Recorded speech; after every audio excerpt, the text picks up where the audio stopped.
وعن وناسان إذا الكين ملك صوت نقد وناسان داوديا شقيمة خدمة المدن واحد وصول دواتان برنامج كارا أو كوساب صوريسي أن الله يلننه الشيخ علي محمود الشيخ علي جيس أو كمد لطليها مدحوينها جمهورية فدرالك الصومالية أو هاتن بوقشو كجوغا دالك السعودية أريبيا كسودو مدن ورباهين تقرنك الصوماليات استوديو اسمه يالا جدا إن مدن حيكون صابسنت هاي وقشada dalka Sacuudi Arabiya وما سنتين تي في قرنك waxay ku saabsan tahay safar aan halkan ku nimid dhowr cisho ka hor oo ku saabsanaa shirki dalka iskaashiga islaamka khubradii diyaarinaysay ajandayaashii sanadka ee wasiirada arrimaha dibadda loo gudbinayo shirka Kuwait May aakhirka ka dhacay 22 May kadibna madaxda qaranka loo gudbin doono ee wadamada islaamka kontinentka dowladood ah oo asaguna dhici doona sir Kuwait ka dhici doona dabayaaqada insha Allah marka shirkaas ayaan u nimid waxaan diyaarinaynaa ajandayaashii shir madaxeedka iyo shirka wasiirada arrimaha dibadda oo yani ka shiri doonaan ku saabsanaa arrimaha khuseeya dalalka islaamka oo dhan annagana Soomaaliya xubin kamid ah nahay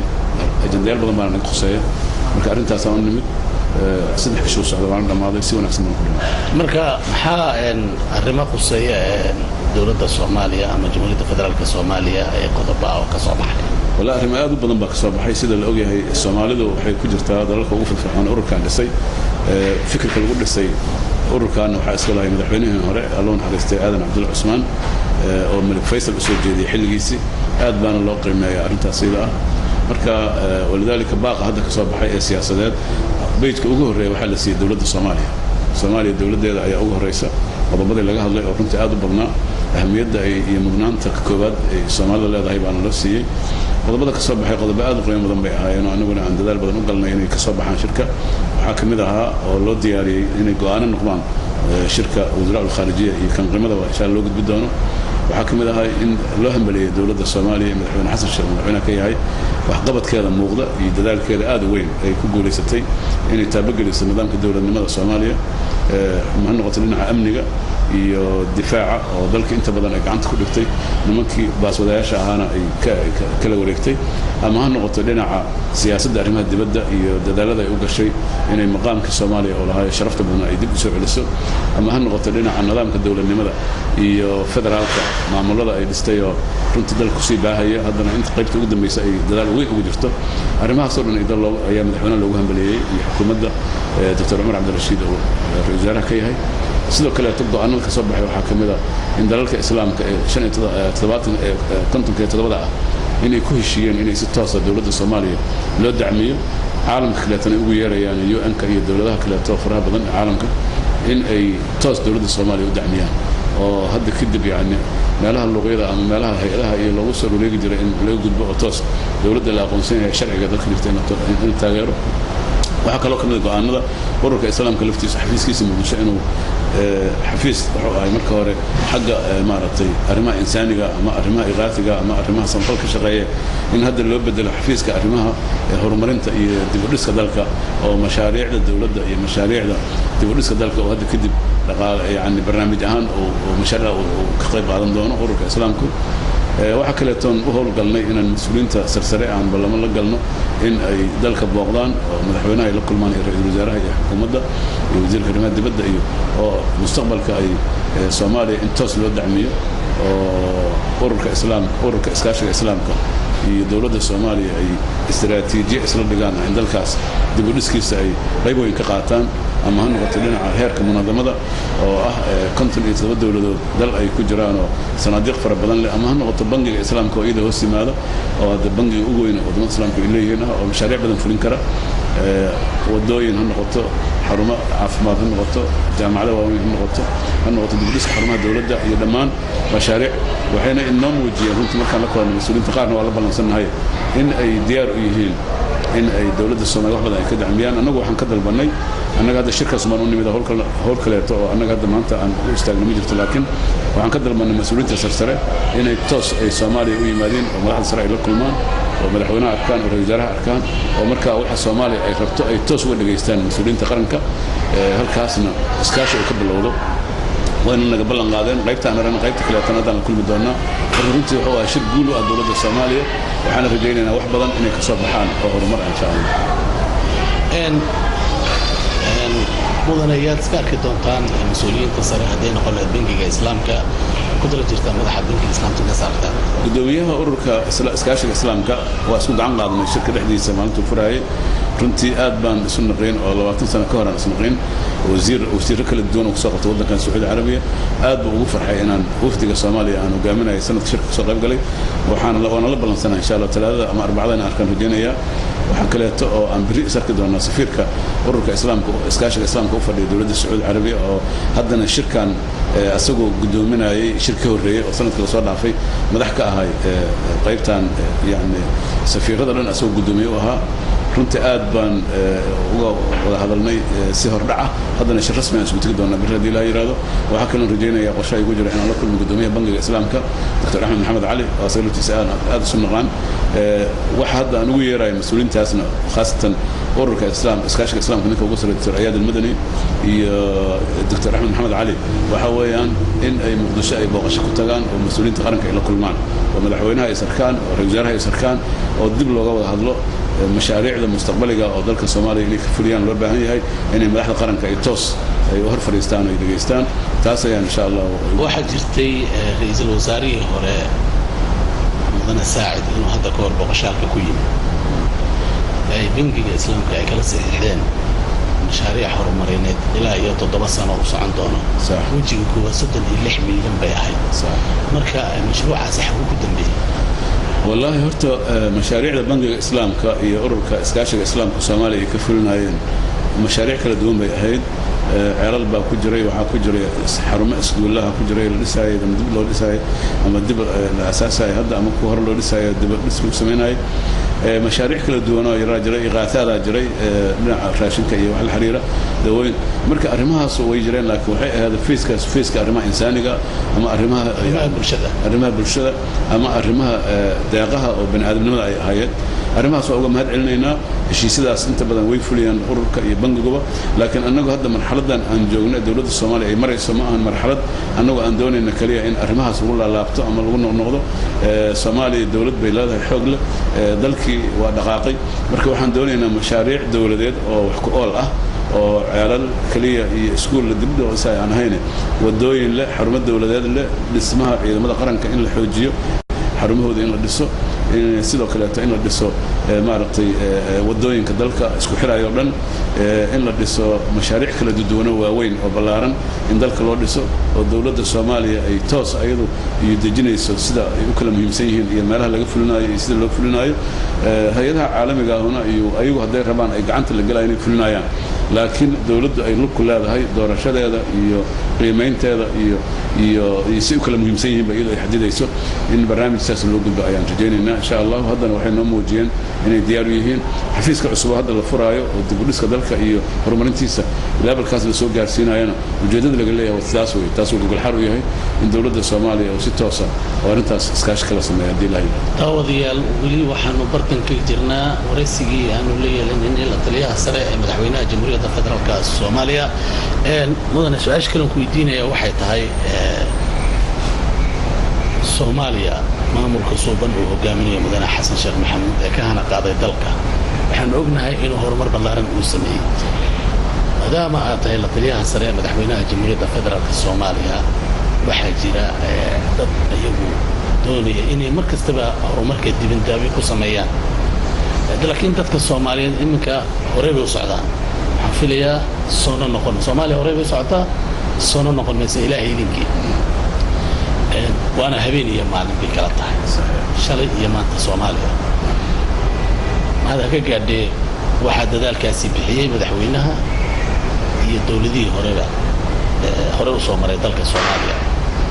maadaama adigana aad kamid tahay mas'uuliyiinta sare ee Soomaaliya maxaad u baaqaysaa dadka Soomaaliyeed ee wili wada dibindaabyada inay dibindaabiyaan dalka Soomaaliya كنت أبغى ما صنتهاي وكذا ما علنا سؤال وسؤال وجيه وأنا سؤال موضوعي وكون رأسنا كنت جدال كوين من حوينها الصومالية iyo xukuumadihii asagoo uu soo dhisayay ra'iisul wasaarayaasha hadda ra'iisul wasaaraha Dr. Cumar Cabdirashiid Cali Shamarke ugu dambeeyay xukuumaddiisa dadaalka weyn oo madaxweynuhu daadinayo dalka ka socda ama ha noqoto dhinaca amniga iyo dhinaca difaaca dalka in awoodda dawladda gacantiisa lagu soo celiyo ama ha noqoto dhinaca dib u heshiisiinta iyo in dadka Soomaaliyeed maamul goboleedyadii dhexdooda heshiis laga sameeyo lagu walaaleeyo cuqdadihii qabiilka iyo qoriga adeegsigiisa meel la iska dhigo ama ha noqoto xataa dadaalka uu ugu jiro xataa walaalaha waqooyi oo laftooda maaragtay la doonayo runtii in wixii ay qabaan laga qanciyo oo wada hadal la furo oo dalka midnimadiisa dib loogu soo celiyo hadday dabcan iyaguna ay ogolaadaan raalli ka noqdaan iyo dhammaan danaha guud ee istiraatiijiga ee dalka uu leeyahay dadaalka ama cilaaqaadka arrimaha dibadda يعني نقولها لا جاري دولة وناقة لا وحيبها لا جاري هرمرك ما أنت ذلك وقتلا بصديه كنت حلقة من الحين حسن الشيخ هذا وقامنا كان عندك كدي هذا لو واسعية أو شركة مارت تركيا هذا قيمة بدنا ولا علينا تركيا الشقة لنا لو دي بقى أربوركي وترمنا العصب للسوق رح بدنا ما أنت في بداقة ذكية وقفرنا أيوة وسوق جلايو برضو وعشر سنة كمان الدنيا ده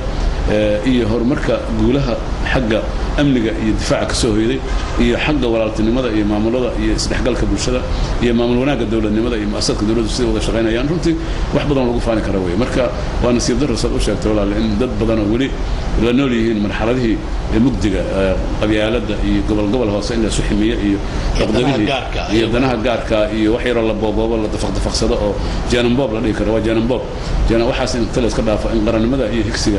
رنتي قيادة السريع مهجان كسريع وكسنة يدلك إن هركاس لو دجارو دينت الإسلام كانوا واجبين يسارونتي ضد النظام واكجرت الدولة وناقنا واكجرا مركا أرنتاس آد بانهم لينا يا مدة نع الدولة ده لنا عقلات الوحنا سجدنا يا ضد الصوماليات إن مرحلة سريع أو مسؤولية لسوء الجار أو وحيابها قبضها ثم اللي أسكبه مؤسسة دولة مال مقفى مرحكا ما أنت مدحوينا يا جوجا بريوا دعي كرتا إن 16 كلا سيد دورته ما دام واحد بدنا وقفتي وإلى ربض كنا لواتنك أوجاره ودعي كرتا إمت كلا دورته وحاول إرادة الشعب الصومالي أي كحرنتها لكن وحام مهمة إن ذلك الدولة المديسة الحوجية ومالين والبمارة قفك الجوجا يعني السير لاب سميئة لولا رغمه قعن للصيو ذلك الحوجية ما هنا فلان يزيد يعمر الحوجين يسوي واحد ومرهر هبل الحوجين يسوي قرن عمد بالبادين يسوي ورتاسنا واجب واي هدنا وحنا لنا الحمد لله يعني رجال أدب وفي عنتهاي دولتنا ماله حي قارت رنت ما أنت أنصار نقد لهين مفضل بن وكفر حكروا دارين وضني وكجرو هدنا ودمر إسلامكم وحقا فلان بيان كبوق اللي صاروا وينا أو إلى بقول كنتن لو بقول الصحة كبرنا إن بيتك وجهر إلى شنت بيت من لحد بيت وجهر رئيس إن صومالي كل اللي هلا ولا بين لواتن قرض من الأساس صار يعني كل جيل يدير يرجعلين يهمبلين وحنا كجرنا أنتي يجيب برنامج كان واحد جرا إذا مضى الصومالية كارهان إذا كان بس جدا سوين بيوشقيا يبكي كذا عيب مالين دويتو هوتيل كي مكان مكرمة أي وقت لجلين قلدا شروطياشة إني يباتوين هي جيستان سو أفجري سبخسة وسو أفجري بحال وباقي لك إذا كان شرفتك والله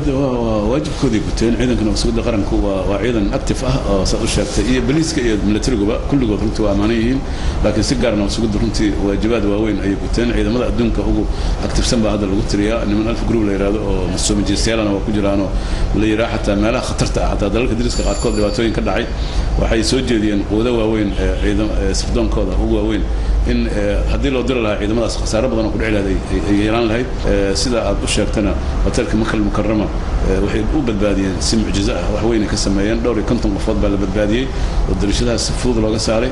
إنه ممكن أرجع حسنا ماشى نقول له رنتي جنرال تورير عبد الرحمن تورير العمدة ونندل يرى أكتف وحيبها اللغة أمانة كرأي كمتها هي هرنا وميديا ضد بدنا أول شيء إنه نكاد يرى حلقة وجوجة اسبدلوا وين إني مؤسسة أمنية وهذا مهم كأني درنتي هذا نوعهم بلينا سجى يتلس عبد الله يرجع الشقة لما أنت ليش أولاً يصيدوا كلياته ده ملاحظة قرن كوا يجوا أمني قرن دفاع مسؤول كأ قبل دي سؤال شو بدهم نسي حوينا جمهورية الفدرال الصومالية وحول كده واجي إن مواطنين الصومالية كنا ضد السعودية العربية اللي فرضونا يكون دبت الجوجا بقى صومالي جوجا فرصة شقوة إلى يكون تكون وشقالة لشقالة سين دونا ذلك السعودية العربية يكون بداية جوجا بقى اللي هو جاين دونا إقامة الله سين دونا كنت ضد الصومالية أرجع سؤال فرحي dhigtana wuu taagayaan adigana waxaad ka mid tahay dadka jooga halkan booqashada u jooga ama arrimaha u jooga maxaad warbixin aad naga siin lahayd arrintaas sidaa u sheegtay madaxweynuhu juhdi weyn buu u galay bisha Oktoobar ayuu mas'uuliyiinta Sacuudiga geeska Afrika gaar ahaan safaaradda Nairobi ayuu la shiray arrintaas oo ka dalbaday iyo arrimo kale oo arrintaas ugu muhiimsaneed dadka Soomaaliyeed ee Sacuudiga gudihiisa jooga wax la yiraahdo tasxiil wadci loo sameeyo oo iqaamada la siiyo kuwa dibadda jira oo dalka doonaya inay shaqo tagaan albaabka loo furo inay ka shaqeysan karaan Sacuudi Arabiya si ummadda badan ka shaqeystaan runtii safiirka Sacuudiga asagoo aad ugu mahadsan ee Nairobi joogan oo soo rafacay arrintaas dowladda Sacuudiga loo soo gudbiyay kadibna guddi loo diray Kenya oo la shiraayay oo sare ayaa nalagu soo wargeliyay anagoo joogna dowladda Muqdisho inay imaanayaan aniga ayaa la soo diray ana la kulmay heshiis dhacayaan soo kala saxiixano aniga dowladda Soomaaliya aan soo saxiixay runtii maaragtay ayadoo la tixraacay baaqi madaxweynaha iyo codsigiisii ayaa looga jawaabay ayaguna ra'iisada iyo madaxtooyada la soo xiriireen maadaama meesha cusub uu ka yimid meesha ugu sareysa dalkan ay tahay barnaamijkan oo yahay barnaamij heer qaran ah marka haddana arrintaas arrimahan u joogo shirka markuu dhamaado aan rabo inaan meel wanaagsan soo gaarsiino ay ka mid tahay madaxweynuhuna aad buu u soo dhaweeyay dowladda Sacuudiga ugu mahad celiyay sida meediyaha uga sheegayna dadaalkan asaga ayaa iska awalan oo aakhiran annaguna waxaan nahay acmidadii ama maaragtay yani shaqaalihii arrinta loo xisaabayo arrinta waday aad iyo aad baan kaaga mahad celinaa fursadda qaaliga daawadayaasha qiimaha ay qaayaan oo kaasi wuxuu ahaa Sheekh Cali Maxamuud Sheekh Cali Jiis oo isagu barnaamijka martin ugu ahaa warbaahinta qaranka Soomaaliya studiisa magaalada Jidda ee dalka Sacuudi Arabia daawadayaasha qiimaha leh ee barnaamijka ila gaadheenay xagga kaamirada daahir barwaaqo xagga farsamada waa Cabdulqaadir xagga isku dubridka waa Cali Jaamac Cilmi Cali Kuus anigoo barnaamijka ila gaadheenay Axmed Ismaaciil Maxamuud Axmed Carab علي عادي عاد بعض ما سنتها فرصة شكرا جزيلا هذا نفسه كله ما سنتي تي في غرق ناشونال تي في شكرا